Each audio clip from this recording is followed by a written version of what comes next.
O pronunciado incremento dos casos de acoso escolar, en gran parte debido a un uso irresponsable das TIC por parte das e dos adolescentes, evidencia que temos que intervir dunha forma moi seria para solucionar este problema. Por iso, dentro do Grupo de Mocidade de Ponteareas en Común, presentamos unha proposta para facer que as TICs se convirtan en aliadas para combater este problema en lugar dunhas cómplices que o único que fagan sexa expoñer e magnificar o dano das vítimas destas situacións. Por iso, dende Ponteareas en Común, presentamos unha moción que propón a creación dunha páxina web a que enviar información, xa sexa anónimamente ou non, relacionada con todo o acoso escolar do que se teña constancia. O propósito desta páxina web sería reducir ao máximo o número de casos silenciados ou ignorados negligentemente polas institucións.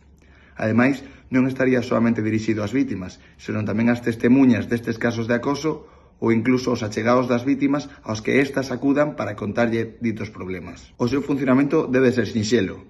Primeiro, entrada na páxina, xa sexa identificándose ou de forma anónima. Segundo, selección do centro que acode dita vítima. Terceiro, en caso de sabelo, especificación da clase e o curso na que está.